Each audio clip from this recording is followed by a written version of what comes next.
Ladies and gentlemen, welcome into the first edition of NFL Week in Motion, where we will recap the NFL week here on Chase's Sports News. I am your host, Chase Coburn. Joining me for the series, Matt King. I'm sure you guys have seen him all across social media, YouTube, Instagram, Twitter, TikTok, especially making his second appearance on the program. Matt, welcome back on. I appreciate you taking the time.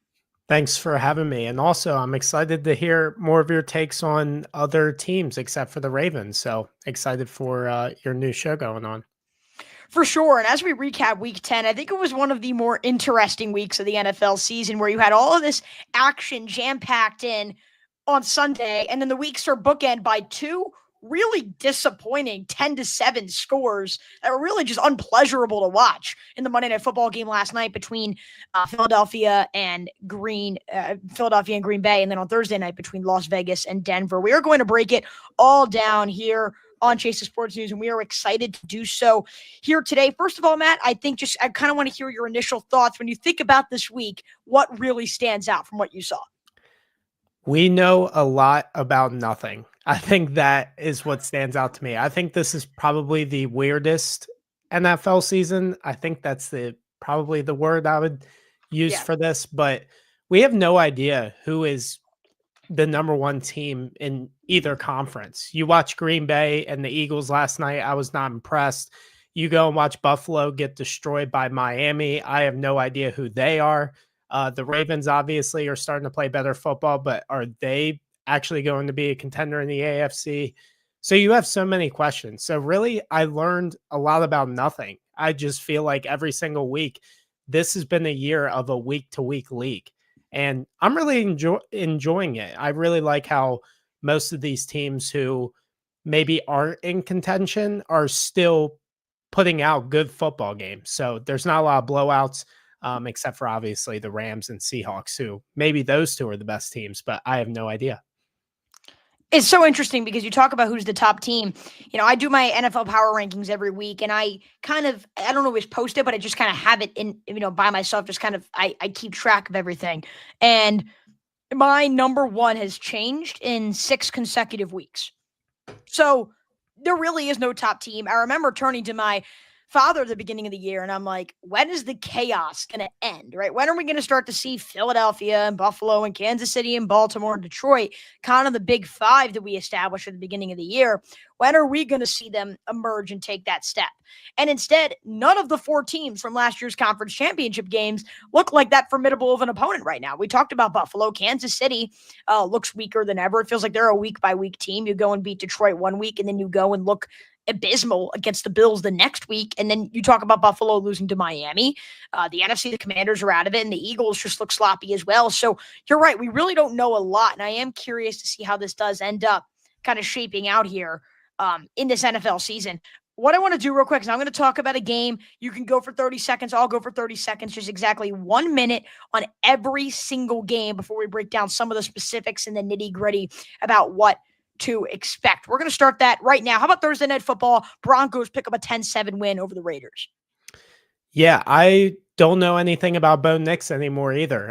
In all reality, I think this Broncos team is very talented. They're talented on defense, on the offensive line. They have weapons on the outside. Just it feels like Bo Nix, unfortunately, when I felt like he was getting better, he's taking steps back. So I don't necessarily hate that people are saying that Bo Nix is holding this team back just because of how talented they are, and maybe the worst Thursday Night Football game we've seen since the Broncos and Colts, Matt Ryan and Russell Wilson a couple years ago. How about that one? What was it, like Panthers, Bears a few years ago? We've had some of those duds the past few years.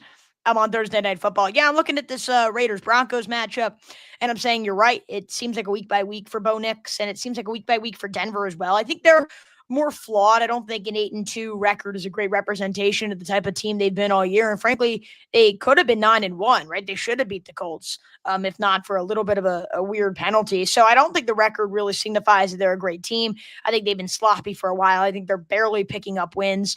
I just don't think this team has taken much of a step, even if the record looks improved, and even if they're able to pull out a win in the division, which is a competitive division. They're not going and winning a Super Bowl. In fact, if they're a division winner, they will be an underdog in their first playoff game, especially if it's against Buffalo, Kansas City, or Baltimore. And so I just think that I just think we don't know anything about Denver. And I think that can they be contenders? Possibly, right? That's what we thought at the beginning of the year, but they don't look like it right now. How about the game in Berlin? The Colts and the Falcons felt like the Falcons were in the driver's seat for a while, but Indianapolis and the weird looking Daniel Jones, I'm sure you've seen that screenshot, able to pull away with the win. Yeah, for sure. I think one thing that we talked about it a couple weeks ago when I was on, is that Jonathan Taylor is absolutely the MVP of the league. I have not seen a running back be more valuable than Jonathan Taylor since Adrian Peterson won the award. Whoa. He is the offense. He is what makes this offense go. If he's not going, like last week against Pittsburgh, they're probably not going to win. So I was very impressed with Jonathan Taylor this week compared to last week, and just the Colts team in general. I mean, right now, if I had to pick one, they're probably the best team in the AFC. Like I said, I have no idea, but just based on how much talent they have on the offensive side of the football, I am still a little bit worried about their defensive backs.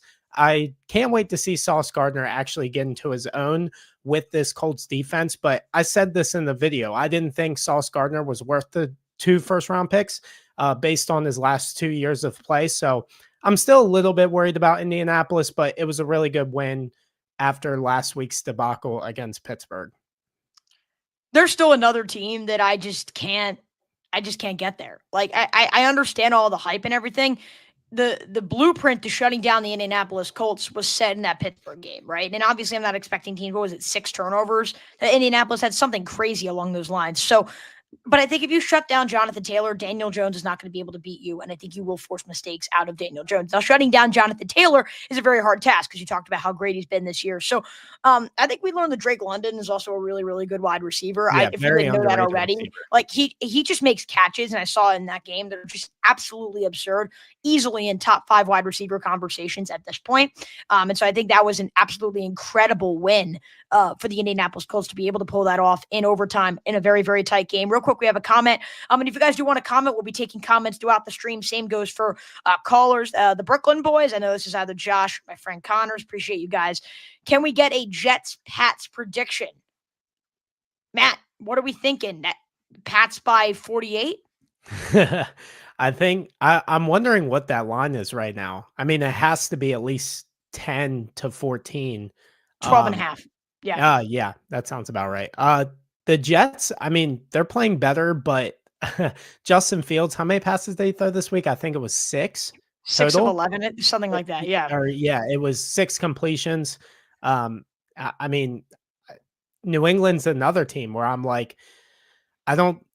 The thing about New England is they're playing very good football. The thing that I'm worried about with New England is their offensive line. Drake May is pressured a lot, and he's getting sacked a lot. But New York doesn't have anybody on that defensive line anymore after the trade of Quinnen Williams. So I think this is an easy win for the Patriots for sure. The only way I see the Jets winning this game is if they get a really, really funky bounce to go their way. And like, look at this. They had what was it, 2 kickoff return or a kickoff return and a punt return touchdown. Like that stuff just doesn't happen. Eventually they don't have a good quarterback right now, and that's going to be a big problem. They just don't have enough of an explosive offense where even if New England plays a bad game, I still think they pull through. The only thing that makes me wonder if this game could be close is just a division rivalry factor and the fact that I'm going to put this up. They're the hottest team in football in the last 3 weeks. No, we're not going to say that, but they have been playing a little bit better. So I just think that maybe the division factor perhaps could be a big deal. Brendan Harding here commenting, no faith in my Pats, question mark. And I'm going to step in. I feel like we're all waiting for the Pats to screw up. Like I feel like ever since that win against Buffalo, we're like, okay, we're waiting for them to lose. And I thought the Atlanta game was that, right? They missed the extra point. I picked Atlanta to win that game. I thought they would win that game. I think if they make the extra point, they'd go and win that game. So I do think New England is flawed, but to go into Tampa Bay and win against a very, very strong Buccaneers team, and then a few weeks ago to go into Buffalo and win against Josh Allen and the Bills, like clearly Mike Vrabel and the Pats are no joke. And we know the Drake May hype. We'll see if that's sustainable. I think it is. Right now he's in serious MVP conversations, but again, I'm waiting for the Pats to fail somehow. I don't know if it's going to happen, but I feel like we're all just waiting for it to happen because you look at the schedule and you say, why can't this team be 13-4 or 14-3? And that just doesn't seem right. Yeah, I just don't think that they've ran into a matchup that doesn't favor them yet. And I mean, if you look at Drake May this year, he's pressured on 40% of his dropbacks. He's been sacked the second most in the Yeah. NFL. That is a big deal. I mean, if you want to go and win a Super Bowl, which the Pats are now in that conversation of being in the elite tier as of this season, or a contender tier, I guess I should say. I'm just more skeptical when your offensive line is not playing good football. It's going to come back to bite you. I know I just talked about the Broncos, but if the Broncos and Patriots played right now with how the Broncos defense is playing, I think I like the Broncos more in that game, just simply because of matchups from the Broncos defense to the Pats offense. I think that's what worries me. If they can clean that up, I mean, I don't know who's going to stop the Patriots, but um, I mean, trenches, as we know, as Ravens fans, are the most important part of football. So not 100% in on the Pats yet, but they are playing very good. They are. And real quick, Drake May MVP, we're going to talk about that. We actually have a segment later in the show, who's the front runner for MVP, and we're going to talk about that also. Please be sure to continue to tune in. Real quick, we're going to go really rapid fire on some of these games. Giants, Bears, the Giants blow another one and fire Brian Daboll, which we will get to as well. Yeah, I mean, the one good thing about the Giants, Jackson Dart was playing his, butt off in that game. I thought he has gotten better every single week. There's a lot of hope for Giants fans because of Dart. I thought it was a good decision to fire Brian Daboll because of how he uses Jackson Dart. One thing I will say about this game, I cannot believe, and I know the Bears won and they should be talked about, but they're in every game close. So I have no idea who they are. But with the Giants, with you seem like Daboll, the worst 6-3 team I've ever seen in my life, Matt. Like, yeah, that's not a 6-3 traditional 6-3 team that we're accustomed to. Yeah, I just cannot believe, and I have a video coming out about this today, but Daboll running Jackson Dart 5 more times on design runs, he deserved to be fired after all the injuries he's had. And then he goes and gets a concussion in this game. It's absolutely malpractice. So good on the Giants to make a move there. Got a good stat for you. Against the Cowboys, Broncos, and Bears, the Giants had a 92.3%, 99.3%, and 96.9% chance of winning late in the fourth quarter. Brian Daboll lost all of them. The odds of that happening is 1 in 60,000. Now the other thing though is that they kept crazy. the defensive coordinator. How can you do that? Right. That's what's insane too. I think it's all just a weird situation right now. And I just think too that another big thing is like, it's crazy how the margin for error in the National Football League is so slow. Those were 3 games the Giants should have won. If they win those games, Daboll ain't fired. They're 5-5 despite the injuries. And all of a sudden you look at the NFC playoff picture and you say, can the Giants go and make a run at the playoffs? But instead they're 2-8. And so that's right. The margin for error is so slim in this league. How about Bills, Dolphins? Just more of the Dolphins front, because we're going to break down the Bills later. Yeah. I mean, I'm confused. I went back and actually watched this game on film, and it just looks like Josh Allen is not comfortable. It doesn't look like he has any trust in these wide receivers. I think it's kind of wild that Brandon Beane did not make some kind of trade for some receiver. I understand he tried to go after Jalen Waddle, but he should have been doing this after game 4. And it just seemed like he went for the big fish instead of actually bringing guys who can complement this offense. It just seems like the whole entire offense is off. And I'm not entirely sure what it is. I think it is bad play calling from Joe Brady. I don't know if you saw this, but the fake tush push on 4th down and to try and throw the ball up, I forget to who, maybe it was a tight end, I believe. It just makes no sense. You're going to convert that. And Joe Brady has been really bad this year. And now at first I didn't understand why Bills fans were mad at him. But after watching the past couple games, except for the Chiefs, which they always beat in the regular season, that's why it's so weird. But it just feels like the offense doesn't have the playmakers on the outside, and the offensive coordinator is just over his head at this point. For sure. I think that maybe a Brian Daboll reunion in Buffalo, perhaps. I just think that like the Bills are a week-by-week team, as we know. I personally knew they were going to win that game against the Chiefs at home. That's their Super Bowl every year. For some reason, they decided to have their Super Bowl in the regular season instead of the AFC Championship game, but I digress. I still believe that even with the Broncos and the Pats playing the way they are, if both the Chiefs and the Bills are there, they're going to find a way to meet up with each other again. And I did want to bring this up, and I'm going to kind of go on a tangent here. I know this sounds insane. I feel more confident about Kansas City in the postseason if they have a rematch with Buffalo after the Week 9 game than I did before. And you're probably Yeah. thinking I am insane, but I want you to hear me out. Mahomes was pressured on over half of his dropbacks. How is that going to happen again? And it's not just that added variable. Everything went Buffalo's way. Mahomes had his worst completion percentage in a game his entire career. Josh Allen had his best completion percentage in a game he's had his entire career. Buffalo controlled the time of possession. They outgained Kansas City by 100 yards. They were 3 for 3 in the red zone, while KC couldn't get a touchdown at the 1 yard line. Buffalo was 7 of 12 on third down. KC, 3 of 13. Buffalo had a 100-yard rusher on Kansas City for the first time in over a year. First time in over a year, KC allowed a 100-yard rusher. First time the Chiefs allowed a 100-yard pass catcher as well since last season. And the Chiefs still nearly found a way to win. Like, with all of those variables in place and Mahomes turning it over, all of that, they lost on the final play of the game. Yeah. You have to think that those variables aren't going to go their way again. So if KC and Buffalo meet up in the playoffs, I'm saying it now on Tuesday, November 11th, trust me, KC's going to win that game. Yeah, especially if the game is, I still think Kansas City has a chance. I have to look at the Broncos schedule to win their division. I think it might be a little bit more difficult if Kansas City does have to go into Buffalo, but we've seen Patrick Mahomes win on the road. I have, and plus, you just have to say, I have way more confidence in the Chiefs team who has been to the Super Bowl in, God, it feels like every single year, compared to Buffalo, who always finds a way. And the same thing for the Ravens, too. It just feels inevitable that the Chiefs in the playoffs are going to be a different team. They're also going to get their tackle back, hopefully. Yeah. And Joey Bosa played out of his mind in that game. He's been phenomenal, by the way. He's been great. Great addition. But it's going to be harder when you're over 30 and then the cold and it's getting deeper into the playoffs. I don't know about Buffalo. You were in Minnesota. How about the Baltimore Vikings game? 30 seconds. What stood out? Yeah.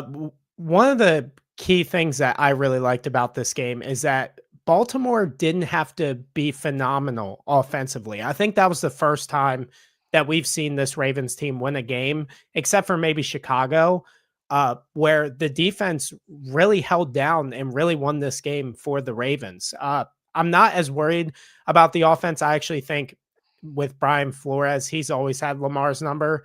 But I was really impressed with Baltimore, especially getting pressure on JJ McCarthy, causing turnovers. That has been a total flip for a team that could not get a turnover. It feels like they're getting 3 every single game now. So really impressed by that. But JJ McCarthy, it was a very rough game for JJ for sure. No, and I think it's one of the rare times where you'll see the Ravens win a game and score 27 offensively, and Lamar wasn't fantastic. I mean, they clearly kept him in check, right? He was pressured and he adjusted. He got rid of the ball quicker, but they didn't let Lamar Jackson be Lamar Jackson. While he did more with his legs, I think the Ravens just found other ways to win. They were resilient, and it almost just felt like now when the Ravens are being dominated, and maybe it's because of the opponents they've been facing, but they had an awful start against Chicago. They really didn't have a great start in the entire first half against Miami. Same goes for the entire first half against Minnesota, right? Where you're outgained, you don't control the time of possession, all of that, and yet you're either winning or trailing by only a few. And I think that that's the best thing to do in the league is when you're dominating or you're being dominated, keep yourself in the game, because when the momentum shifts, then you'll be able to take control. And Baltimore's done a really good job at that the past few weeks. How about the Browns and the Jets? The toilet bowl, the Jets win their second straight. Yeah, I'm surprised that they're still rolling with Dylan Gabriel. I mean, I'm a Shador guy. I thought in the draft, it was completely ridiculous that he went to the 5th round. I've watched his tape. That's just my guy. So I am very surprised at this point that Cleveland has not given a chance to Shador. I have no idea if they're actually going to. I don't know if it's because Kevin Stefanski just doesn't want all of the noise, but there's going to be more noise as him as a backup rather than actually see what he has. I wouldn't be surprised if Kevin Stefanski is fired after this year, unfortunately, because I really like him as a coach. He's won Coach of the Year twice now. But it just feels like time has ran out on his end. I don't think that he'll be fired. I mean, I spoke with Mary Kay Cabot of Cleveland.com over the summer, and she just said that she feels like that he at least can go through this year knowing that it's more of a retooling year. But yeah, if you don't do anything next year, at some point, you got to just part ways. But It just looks bad also that Joe Flacco, and I know he has more weapons yeah, in Cincinnati, but Joe Flacco looked like a 40-year-old Joe Flacco. And it just didn't feel like the offense has not innovated at all. It just feels very stale. And I could see that as a way. And he's also given up his play calling duties for the second time. That's a big deal to me. I feel like it's the same thing in Detroit where Dan Campbell took over offensive play calling. It's like, well, if you're taking over play calling from the head coach, and that's the reason why you hired him is for his offensive mind and for him to call plays. I just feel like maybe that might swing the Browns in a different direction for sure. Jets won this game because the two, special teams returns. I mean, they did not play a good game. We talk about Justin Fields. Just what a disaster. 6 of 11 for 54 yards, a touchdown and a pick. I mean, that's a bad game. That's a bad quarterback under center. And so I think we've officially gained more clarity on what Justin Fields is in the National Football League. And I don't expect the Jets to win many more games coming up in the future. Some other games I do want to break down before we go more in depth on some of these topics. New England goes into Tampa Bay and wins, and it felt like a statement game for the Pats. Yeah, for sure. I think this was the one that they really wanted, just because a lot of people were saying they haven't beaten anybody but Buffalo, which was a great win anyway. I think I think it might say more about Tampa Bay. They have won very close games throughout the entire year on the back of Baker Mayfield for most of those. And it just feels like at this point it's starting to run out. And I think when the Bucks are playing better competition, it doesn't look like the same team. Like I said, with New England, I was impressed. If one thing I will say about New England is it feels like they are calm in big moments. And I think that is a credit to Mike Vrabel. It felt like in the past they would get in these moments in tight games and you just knew something bad was going to happen. But now with Drake May and Mike Vrabel, it feels like there's no pressure. They just know that they're going to go and make a play. So Right. I can't believe nobody hired Mike Vrabel, by the way, except for New England, including Atlanta.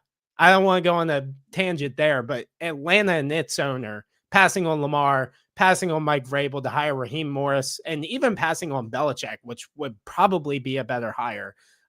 But yeah, kind of crazy to me. Mike Vrabel has been fantastic. I knew Mike Vrabel would be such a good coach with Drake May. He's just such a fantastic coach in general. And I want to pull up a tweet, and it's from an associate producer at ESPN. And I really hope that I can find it. And while I do, I'll kind of say what I'm going to say. Tampa Bay is the exact same team. Nothing has changed with Tampa Bay. Baker Mayfield's a solid quarterback. They don't have a great head coach. They're going to fall short. They'll win the NFC South and maybe win a game in the playoffs if they're lucky. I just feel like we know exactly what we're getting into with New England, right? I just feel like it's nothing new. So, or with Tampa Bay, excuse me. It's nothing new. So, really good statement from Tampa Bay. And I'm looking forward to seeing a really good statement from New England in Tampa Bay. And I'm really excited to see if the Pats will continue this, right? It was their consistency and a really good game from Trevion Henderson. I want to see if that can continue as well. And a lot of hype now surrounding New Orleans, a Carolina team that was playing really well. Tyler Shuck, what a first career start in Carolina. Yeah. Yeah. I mean, it's got to be over for Bryce Young, right? Like, I think the experiment after this game, it was like the staple that he's not the guy in Carolina. I never understood why people thought that maybe he was turning a corner during this win streak that they had, because he wasn't playing great football throughout the entire game. He was playing great down the stretch, which is great. But that's exactly what's happening with Bo Nix in Denver, not to compare the two, but there has to be some kind you have to see some kind of spark throughout the game, not just in the fourth quarter when you're down every single time, and especially against a team like New Orleans. I mean, the worst team in the NFL starting Tyler Shuck in his first start. It was an embarrassing effort. I do think Carolina, though, is starting to turn a corner. I really like what they're doing defensively. Their offensive line is banged up, and I still think they're playing okay. But when they Yeah. get those guys back and they can add some more guys to that defense that's already hurt, I think Carolina could turn a corner by next year. They just have to get the quarterback right. Yeah, I mean, it feels like you have good games with Bryce Young, you have bad games with Bryce Young. It's just Colin Cowherd said it best. It's either like with a comedian, he's either funny or he's not. With a quarterback, you're either a franchise guy or you're not. Like it's very rare that you could convince yourself to believe a guy's a franchise quarterback. You either just know it or you don't. And it feels like we've reached that point with Bryce Young. I want to pull up a tweet here real quick from, or not on the screen, but I will read it off from Sam Blocky as an associate producer at ESPN. The tweet's got 2 million views. I remember seeing it immediately, and I'm like, I'm going to save this. Daniel Jones is 8-2, and the Giants are 2-8. Sam Darnold is 7-2, and the Jets are 2-7. Mike Vrabel is 8-2, and the Titans are 1-8. Maybe the wrong guy got blamed. And I think that is a very interesting way of putting it, because I think we could talk about this with Brian Daboll getting fired. Is it always the right move?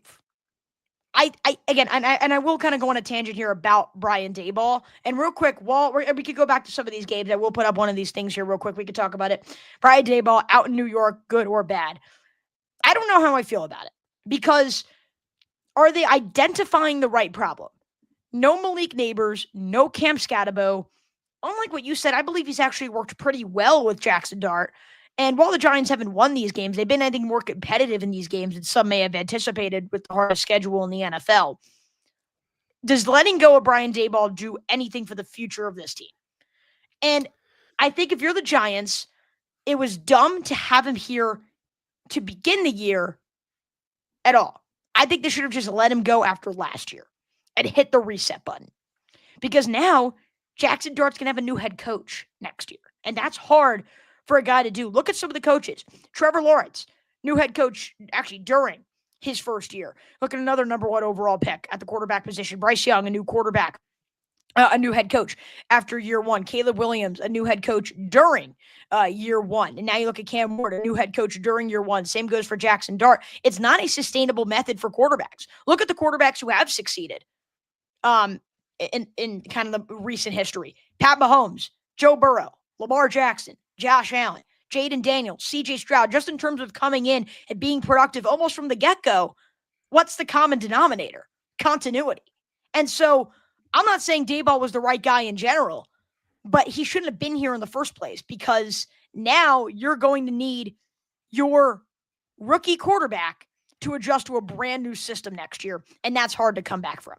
Yeah, but you can also look at the guy in Chicago. I mean, it looked like Ben Johnson has completely flipped the switch on Caleb Williams. Has he? Has he though? I mean, yeah, like, I mean, if we're comparing last year to this year, it looks like a completely different quarterback. I mean, Caleb is more on time. He's getting more accurate as the year goes on. And he's also running the ball a lot more and a lot more efficiently. I think that he is much better in the pocket. It's not going to be a 1-year turnaround like in Chicago. It's not going to be the same thing in New York, which is, and I understand the point of keeping Daboll. I think it is more than just losing, though. We're talking about a guy who took play calling duties away from Mike Kafka twice. He's done it twice. And last year when they did it, they actually got worse offensively when Brian Daboll became the offensive coordinator. And then they went and blocked him from interviewing to be a offensive coordinator somewhere else. That was also Brian Daboll's decision, and another thing is a lot of teams passed on him because of his attitude, because of how he reacts emotionally. I think those things all came together, plus the losing, plus putting your franchise quarterback in harm's way, going into the tent and basically screaming at the people to get him out of concussion protocol. In all reality, he's a big baby. And when things are not going right, he never points the finger at himself. It's always somebody else's fault. And that's what I read from The Athletic this morning is, why was he fired now? Why was he not fired before? It was everything that came into one. And I think they made the right decision. We have seen plenty of times. And the comparison that you made, I mean, Patrick Mahomes got Andy Reid, who was already a great offensive mastermind before even having Patrick Mahomes with Alex Smith. You have John Harbaugh, who already won the Super Bowl. Josh Allen is probably a good comparison there with Sean McDermott, but they did make the playoffs the year before. Sean McDermott has kind of proven himself the year before. Brian Daboll's been a coach of the year, though. It's not like this guy has been completely 2 years ago. I mean, but 2 years John ago, Harbaugh won a Super Bowl 7 years before Lamar became. But he was also making the playoffs. He was keeping the Ravens in contention. I'm just saying. I mean, I think it was more than just losing. I think he actually is a good coach. I think it's more of outside of just being a good coach. Is it worth it to deal with somebody like that who is handling your franchise and your franchise quarterback? For me, I think that maybe it's less of firing the coach and more of making the right decision to begin with. The Titans shouldn't have stuck with Brian Callahan before this year. I don't think that the Bears should have stuck with Matt Eberflus. Like, there were signs to begin with, and there were signals that it wasn't going to work with the current head coach in place. And so I think it's more of making sure you have the right coach in place with the rookie quarterback instead of having to backtrack and make year 2 for a quarterback another year 1.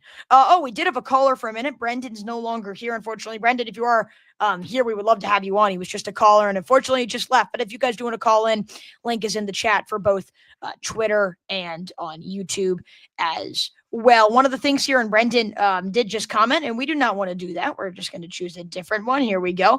Brendan was just commenting in the chat, and I was going to bring this up. Breaking news, ESPN, Travis Hunter to miss the remainder of the season. Let's talk about that Jaguars-Texans game. The Jaguars survive barely in that matchup, and here he is real quick. Brendan, if you are going to call in, let's have a discussion with you here. Make sure we can get him on. Brendan, you with us? Hello? Brendan, you got us? Hello? Hey. All right, Brendan, you were just commenting about Travis Hunter to miss the remainder of the season. What are your thoughts? It's tough for the Jaguars, at least, for starters. I mean, the Jags are a great team. I think if I was being dead honest, out of the draft, I'm not the biggest fan of Trevor Lawrence, but I don't know. I think the Jags are a little shaky, but what do you guys think? Matt, we'll give that one to you. I mean, I think Liam Cohen, I think it said it all with his reaction to Trevor Lawrence's fumble/interception at the end of the game and how frustrated he is. I mean, Jacksonville has talent around Trevor Lawrence. They always honestly have. They've given him weapons around him to succeed. And I truly believe in Liam Cohen. We have seen what he's done with this Jacksonville offense, who was playing a lot better. And then the quarterback is just consistently getting worse every single week.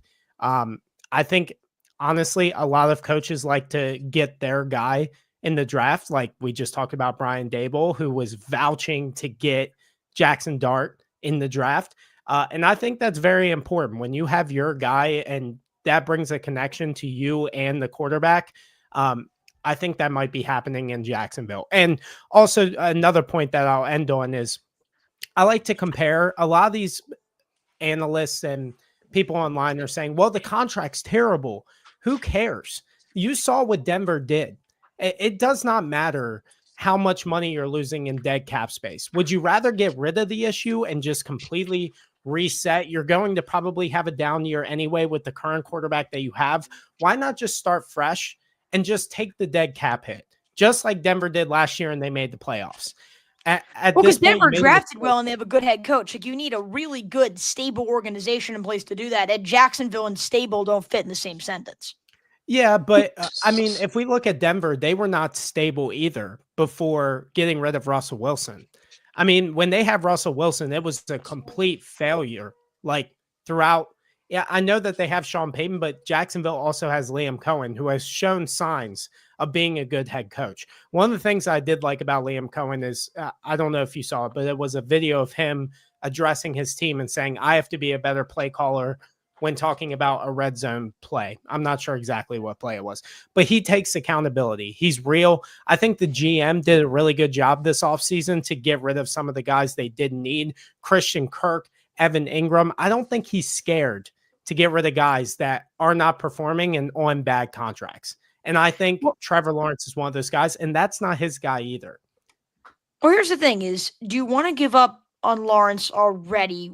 Talk about the contract. Like, I know you can always have this conversation, but like, who else are they going to get at this point? I mean, who knows? I mean, it could be, they could make a trade for, he was already there before, but you could trade for Mac Jones for the year. He's played really good football. And we just saw what Jacksonville did with Mac Jones. We just saw that. It was not that pleasurable. I mean, yeah, but they also didn't have Liam Cohen. I think it's a lot on the offensive system. It can't get worse because Trevor Lawrence right now has the 5th worst EPA in the NFL. He has 8 interceptions, 13 touchdowns. He's been god awful. It cannot get worse. Why not get rid of the situation and try in the draft? And I mean, we saw Gladstone not being scared to trade back into. I don't think they have their first round pick next year, but he's not scared to make moves like he did for Travis Hunter. So I just personally think that they're going to end up going with their guy or maybe even taking a reset year. It's just hard to go out there and watch a $250 million quarterback play like that every single week. Brendan, I want to get your thoughts here. If you wouldn't mind unmuting here, we can bring you back on. We're talking about the situation of like, what do you do with some of these quarterbacks? It's kind of the Arizona Kyler Murray predicament that we're about to face. Same goes with San Francisco and Brock Purdy, which we will be facing in the next year or so. Brendan, if you're in Jacksonville's situation or Arizona's situation, do you stick with the guy just because of the contract? Lawrence, yes. Murray, no. So you think it's more situational depending on the QB? As of right now, yes. What about Lawrence do you like that should allow him to stay in Jacksonville? I just think he's young. Also, going through coaches isn't easy. I believe, wasn't his first year Doug Peterson? First couple years was Doug Peterson? First year was Urban Meyer, then Doug Peterson, and then do we have a bridge? And no, we went straight to Liam Cohen, I think, after that. Yeah. Yeah, Urban Meyer, Doug Peterson, Liam Cohen. Urban Meyer, for lack of words, god-awful. Liam Cohen, who knows? Doug Peterson, that experiment just didn't work. Well, I guess at some point, maybe is the experiment not working because of the quarterback? I feel like that's the question. That's why it's become such a controversial situation in Jacksonville. Brendan Harding, we appreciate you calling in. Thank you so much. Also, last thing. Yep. Belichick to the Giants, anybody? Belichick to the Giants? I don't know. I think Belichick is going to be done after this. I think him and his girlfriend are going to go off to an island. And at this point, it's not working in North Carolina. I don't think it's going to work anymore at the NFL either. And if there was ever a conversation, was it Brady or was it Belichick? One guy was riding high in the sun to end his career, and the other hasn't won a playoff game. I also think it's a very bad decision, as we have seen before, to hire a defensive head coach for your young quarterback. I just never liked that mixture. We look at CJ Stroud, had a great first year, and then they go and blame the offensive coordinator. He gets fired. I mean, you see it with Sean Payton and Bo Nix. As bad as he's kind of been this year, he's still better than he probably would be with a defensive coach. Sure. Yeah. So I think that's very important as well. There are a few games I think we're going to skip past. A really good win for Seattle. I'm going to talk about Sam Darnold in a minute. Rams and 49ers. I mean, Matthew Stafford is clearly one of the frontliners in the MVP conversation. Lions, Commanders. I feel like more indicative of the fact that Washington is just a complete disaster at the current moment, obviously without Jaden Daniels. And then the Chargers able to get a big win over Pittsburgh, and now the Ravens are only a game out of first place in the AFC North. And then the disaster that was last night between the Eagles and the Packers, which was unwatchable, and the Eagles able to pull out a win. All right, this is a big topic. Are the Buffalo Bills frauds? Is this just something they're going through now, or is this team just not that good? Matt King, I'll go to you. I think they're exactly this is going to sound crazy, but I do have a statement saying this before the year. So I am allowed to say this. I think it's exactly what we thought they were going to be. They last year's team, Whoa. last year's team was not as good as maybe their record or making the AFC Championship was. Obviously, making the AFC Championship, they had a lot of things fall their way in that Baltimore game. I just think Buffalo, a lot of the problem for me with Buffalo is Brandon Beane and his inability to put weapons around Josh Allen since they got rid of Stephon Diggs. Number one, it was kind of insane. They didn't have a plan after getting rid of Stephon Diggs. It was more of he's crying to get out of here. Let's just get rid of him. And I understand getting a cancer out, but you see the same thing with the Steelers right now. They saw George Pickens complain on the sideline. He's a bad teammate. They go and trade him, and they trade for DK Metcalf, but now they don't have a plan at the second wide receiver. Like, I think a lot of these decisions that Brandon Beane has made has been off of, oh, we've done it before with Josh Allen being superhuman. Let's go and do it again. We have a good offensive line. We have James Cook. But when you see your star quarterback getting frustrated at his wide receivers, there is a problem. Yeah, I don't think they're frauds. I think they are absolutely going to make the playoffs. They're probably going to win a wild card game like they always do every single year. And they'll inevitably lose probably in the divisional round. I don't see them as making the AFC Championship game. But it just feels like the same thing it's been since Josh Allen has gotten there and has really turned up a notch in the past couple of years. I don't know. I'm not surprised. I'm really not. Maybe by the loss to Miami, but the season as a whole being 6-3, I'm not surprised. I'm exhausted of the crying that Josh Allen doesn't have a receiver. I'm tired of it, to be honest with you. Josh Allen had a receiver for many years before it got bad with Stephon Diggs. He had that. And people said, well, he doesn't have a defense, doesn't have a good O-line. So they go and get a good defense and a good O-line, and now they're complaining he doesn't have receivers. Like, guys, you can't have it every single way. Like, Patrick Mahomes, you get rid of Tyreek Hill to keep the stability of the offensive line and the stability of the defense intact. And he goes and he makes 3 straight Super Bowls, wins an MVP, 2 Super Bowl MVPs. Like, you have to rely on your quarterback when you're paying him $55 million a year to be the transcendent talent. You have to rely on him to just be the overall playmaker. And I'm not saying that Josh Allen isn't that. Josh Allen is a top 3 quarterback in the NFL, in my opinion. I think Josh Allen is absolutely unbelievable. I still think they have a good shot to win the Super Bowl. I think this is a mid-season problem.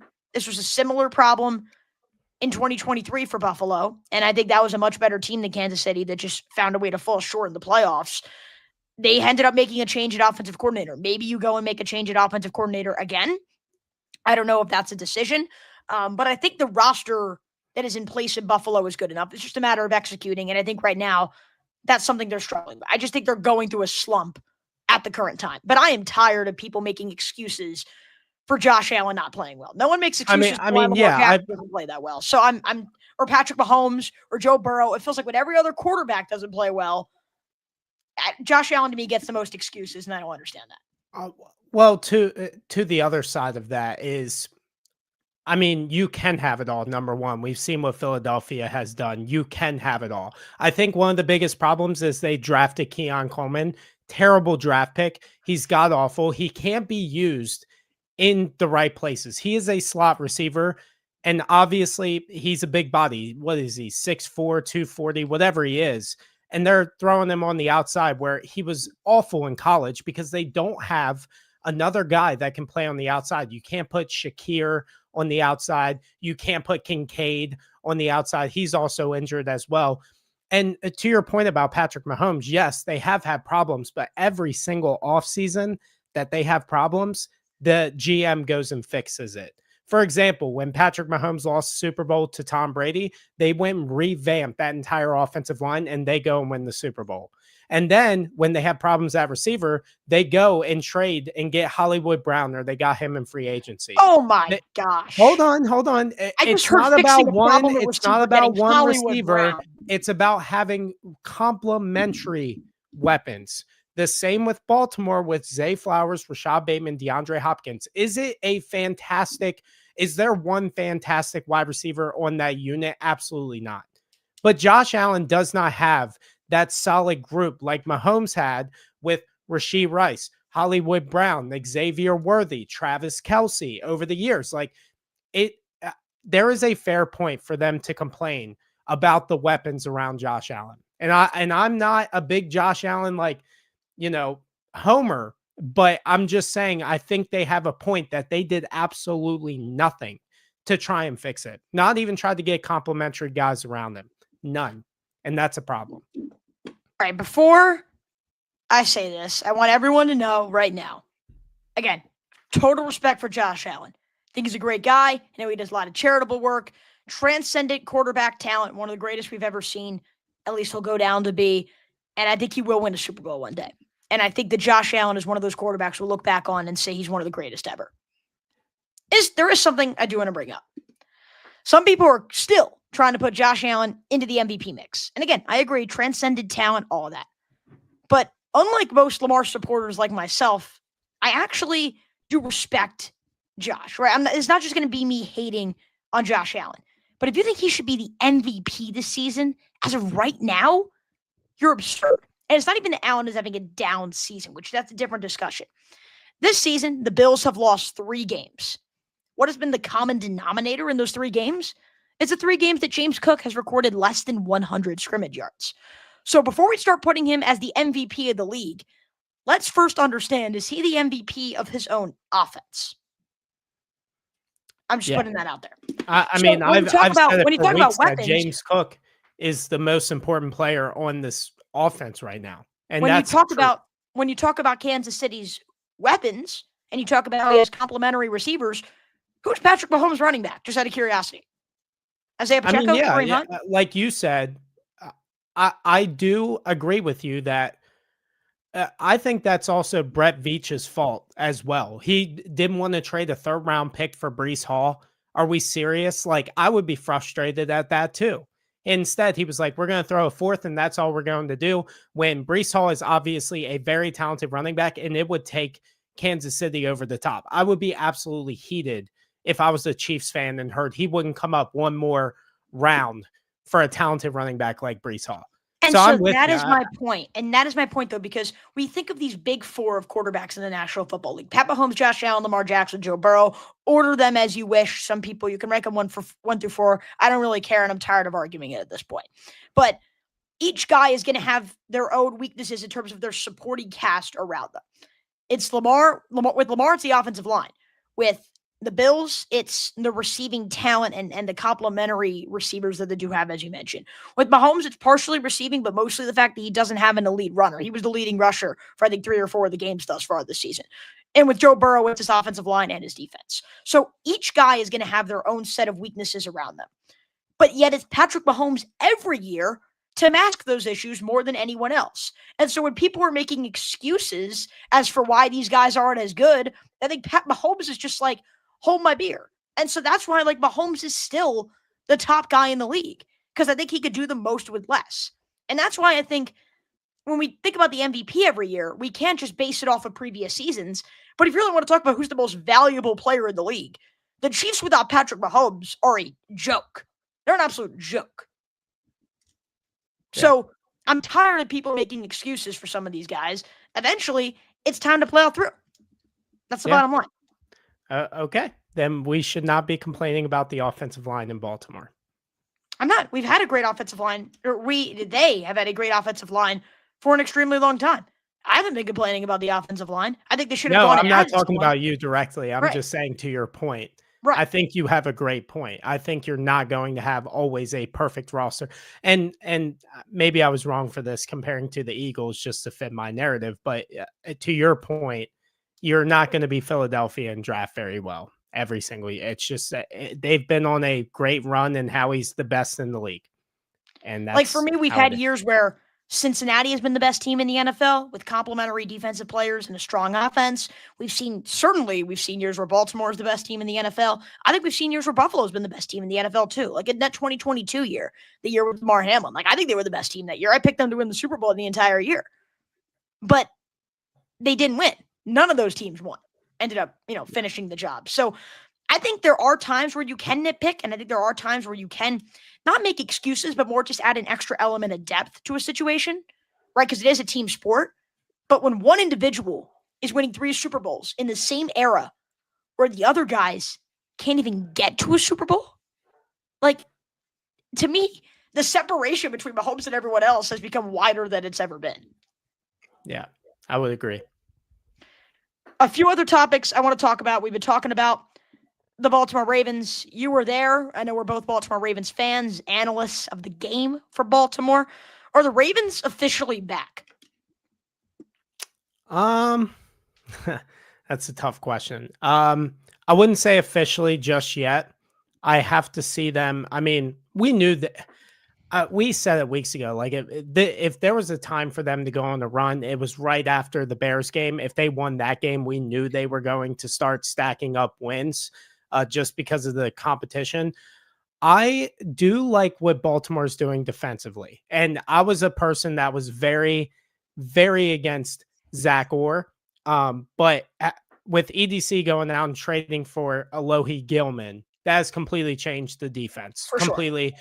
Now Zach Orr has some of the personnel, not all of it, but he has better personnel because of that trade. And now he's able to do more things. So I think move one Kyle thing Hamilton around, which is the biggest yeah, thing. with He's Kyle willing to be Hamilton. versatile. Yes, correct. With Kyle Hamilton, which he is the Lamar Jackson of that defense. He is the most valuable. He is the second most valuable player on this team. We lose Kyle Hamilton, we're losing a lot of games. I'm not officially all the way there to say they're back, because back to me would be a Super Bowl contender. And that's where they were before the season. And that's what every single pundit and analyst was saying before the year. And I just don't feel like they're there yet. I'm not super confident they could go and play Kansas City right now and win. But I think they're playing much better football defensively. Lamar being back obviously brings a spark, but there's way too many holes compared to the other contenders in the AFC, in my opinion. No, for sure. And I think that, the pendulum always swings too far with Baltimore. 3 weeks ago, they were out of the mix, and now we have analysts saying they're the scariest team in the AFC. Like, there's no way the pendulum could swing that far in 3 weeks. I always like to stay in the gray area. You're not as bad as you are when you're at your worst, and you're not as good as you are when you're at your best.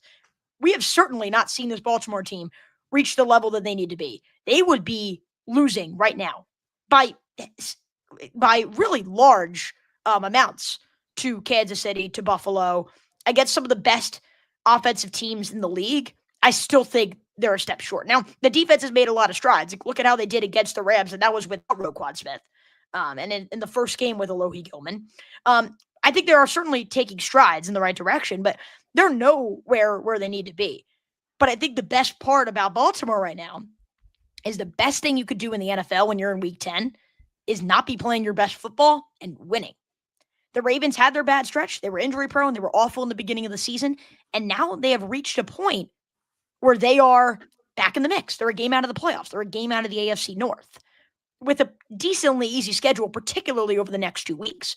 So the Ravens are in the mix and they're not playing well. And if they could just reach the playoffs in a wide open AFC playoff picture, we could start to see them pull off some great wins. I know Josh Williver just left. I know he was going to call in real quick to answer his question. He was commenting here. Chase, feels like the Ravens lose to the Browns at least once a year. Excited for them to pull off the upset Dylan Gabriel to outdo Lamar. Book it. Yeah, no. I think that I know this sounds insane, but I know this team so well by watching every single second and movement that they make. The Ravens lose these types of games when they are not supposed to, right? When they are absolutely by far, the best team, juggernaut, all of that, like the Raiders and the Browns last year. I think the Ravens have that killer instinct mindset of like, they know they can't lay an egg here and they know that they have to go and pull off a win. And I think with that mindset, they are not going to lay that egg this coming week against the Cleveland Browns. I've thought about it, right? I mean, the Browns do a decent job of limiting Lamar. Myles Garrett is incredible. And if he lines up against Daniel Faalele, ask me how that's going to go. It's not going to go that well. But I can't see Dylan Gabriel outdueling Lamar. That has to be a little bit of rage bait, but I think that, yeah, it's not happening. I'm sorry. I'm not even going to play into that card. Yeah. But Ravens to beat the Browns this week, but I don't think by a lot. I think it'll be by one score. Again, I don't think this Ravens team is that good right now. But do you know how many times as a Baltimore Ravens fan I have said my favorite team is the best team on November 11th? Far too many. Don't need to be the best team on November 11th. Got to be the best team in January. Did you also know? I don't know how accurate this is. It passed by on my Twitter feed, so you might be the person to know. I don't think Baltimore has swept Cleveland in the last 5 years, which Didn't is in another interesting 24, stat. 23, they did I think the not. They last did land time in was. Cleveland. Yep. It's been a while. So 2020 it was. They swept them in 2020. Yeah. Yeah, so I guess it will be 5 years this year if they don't win the game on Sunday. I'm gonna be honest with you. I'm on the other side. I don't think Cleveland has any offense. It's gonna be really hard I mean, with Baltimore turning the ball over the way that they are and going against a rookie quarterback who John Harbaugh is known to be very good against rookie quarterbacks. I I kind of see the same result as the first time, maybe not as much of a blowout just because the Browns are at home. The Ravens offensive line is not playing very well, but I think Baltimore does win this game by 2 scores. I think they have a lot of confidence. I don't know if you saw John Harbaugh on the sidelines doing the okay to like Lamar. They just have so much confidence in themselves right now, and they know they have to win Hoo-ah! division games. You see They the have to hoo-ah! win division games. If they want to win this division, no other game really matters. You win all your division games, it's over. Well, I mean, you got to win some. I know what you're saying, generally speaking. Yeah. I mean, with how Pittsburgh, Cincinnati, maybe when they get Joe back, but they still weren't very good with Joe. Yeah. Right. I have a question. How much do the Bengals change when Joe Burrow comes back? What have they done the past few weeks? Put up 40 points and lose? Like, that's what I'm saying. I Joe don't Burrow see and Joe Flacco. It's the same thing. Like, yeah, I'm not saying that. I don't like when people say that Joe Burrow is a product of the offensive system because I fully disagree. me too. I think Flacco has played really good football. I think he's a very smart veteran. And I think that he found out very early, just throw the ball up to Jamar Chase and T. Higgins. Great things are going to happen.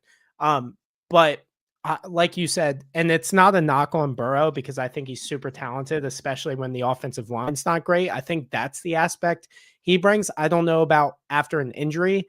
That's kind of what scares me is like, what difference is he going to make with the defense playing so bad and coming off an injury and having the offensive line play the way they are against these divisional games? I don't see much of a difference happening. They might be Baltimore though. I mean, with Burrow, just because of how talented they are offensively, they can hang with them. So Joe Burrow, Lamar Jackson on Thanksgiving would take years off my life. Yeah. And by the way, and same goes for, I know Josh Berman tweeted this out. If it's Ravens Steelers Sunday Night Football in Pittsburgh to win the division, I won't sleep that week. No. I don't think anybody would. It would be a cherry on top, though, after the Steelers, except for last year, have historically over the past like 5 years have owned the Ravens. And then to beat them in the playoffs and to beat them for the division, it would take all of that pain away for me. It would, for sure. All right. We'll have the MVP discussion next week. We're going to do this every single week. Right now, November 11th, who's going to the bowl? You know what? I haven't picked one mid-season yet, so this is honestly a good time right now. Oh, man. I'm going to go with Los Angeles, the Rams. I think they are, if I had to pick the best team in football, it's them. They're very good defensively. Offensively, Matthew Stafford is playing at the highest level he's ever played, probably in my opinion, which is crazy because Matthew Stafford has put up historical seasons. Just how efficient he's been, just how great the offensive scheme has been. They have so many weapons everywhere. Devontae Adams, Puka Nacua. Their tight ends are playing very good as well. Offensive line. I mean, just everywhere. They are talented. If I had to pick one right now, it would be very hard to pick against the Rams just because of their experience going to the Super Bowl and how much talent they have, not only on the offense, but on the defense. I mean, what a great turnaround after that Super Bowl. One bad season after them picks, and now they have a stacked defense and their offense is fine without Cooper Kupp. Like great job by the front office. Insane turnaround. And Stafford's been great. Who's coming out of the AFC to play the Rams? Oh man. See, that one's tough. Kansas City. I'm gonna be boring here. I don't trust Denver with Bo Nix and how he's playing. I don't trust Indianapolis and how good Steve Spagnuolo is in the playoffs, knowing how to neutralize your best player. He would be great against Jonathan Taylor, I think. I hope not, but that's just my feeling. And Buffalo right now, they're just too wishy-washy. I think Kansas City, with their experience and their confidence going into the playoffs, it would be a great Super Bowl. As much as people would hate the Chiefs to go, Matthew Stafford versus Mahomes, it's like a mini like Matt Stafford going against each other, because I think Matt Stafford was Mahomes before Mahomes. But yeah. I mean, Matt Stafford was doing the no looks, the crazy throws. He was doing all that before Mahomes was. That wasn't that one about a different he was time. in Detroit. All right. I think, speaking of Detroit, I think the Lions go out of the NFC. I think the Lions are a team right now that they've been a little inconsistent and a little bit shaky. But I think overall they're the best team. They're a physical team. I think they punch you in the mouth. I think when fully healthy, they have all the offensive talent needed and all the defensive talent needed. You talk about how good Aiden Hutchinson is on that side of the ball. And I think Dan Campbell's a good coach. I just think eventually they're bound to break through. I think the Rams are peaking too early. I think Philadelphia just isn't as good as they were last year. But Green Bay is not what we thought they were going to be with Micah Parsons. They've been like literally they've been hard to watch in some of these weeks. So because of Matt LaFleur. Oh my God. That was the worst coach game by both teams I've ever seen in my life last night. It was a very hard watch. And then coming out of the AFC, I'm with you right now. I have Kansas City. That, depending on the result, that will change, I think, in the coming weeks. But I do believe that right now, I'm going to roll with Kansas City because they're the only team I trust out of the AFC right now. You know what? F that. What did I just say? I truly believe that if Baltimore's in there, they can get through. I think if the AFC is ever going to be wide open, it would be now. Right? I would hate if Baltimore... I would love it, obviously, if they made the Super Bowl, but I think the NFC team is going to win. There's too much talent in the NFC. If Baltimore did get to the Super Bowl, I think it would be hard for me to pick them to actually win against the Rams. Disagree. Or against Seattle. Seattle's another great one, too. Yeah, Seattle's great. Sam Darnold's been awesome. And I hate it because Mike McDonald is, in my opinion, the coach of the year. There's no doubt in my mind that he's the coach of the year. You take Sam Darnold, and you're doing Kevin O'Connell, what he did last year. Who won the coach of the year last year? Was that Kevin O'Connell? It was O'Connell, I think yeah. It was. Just be the coach of Sam Darnold and you're guaranteed a coach of the year. I think that, here's the thing. I disagree with you. I think if Baltimore gets there, they'll win. Like, Lamar at that point would have gotten the monkey off the back. Like, the playoff concerns would no longer be there. Like, he's turned the ball over in the 5 playoff games twice, every single time. Ravens have lost the turnover battle 3-0 in back-to-back playoff losses. Like, just as a team collectively, they would have gotten the monkey off the back at that point. If they're in the Super Bowl, they're going to win it. You don't think the Super Bowl or the monkey is the Super Bowl? I mean, that's what everybody says. Lamar is a top 3 quarterback ever if he wins the Super Bowl. The Super Bowl. That's all he's ever talked about. And he's, I don't know. But for me, here's the thing. For me, the monkey would be off the back if it's against Allen or Mahomes, which for me it would have to be. You'd have to get by at least one of them. Because to do that, it would signal something's different. Yeah.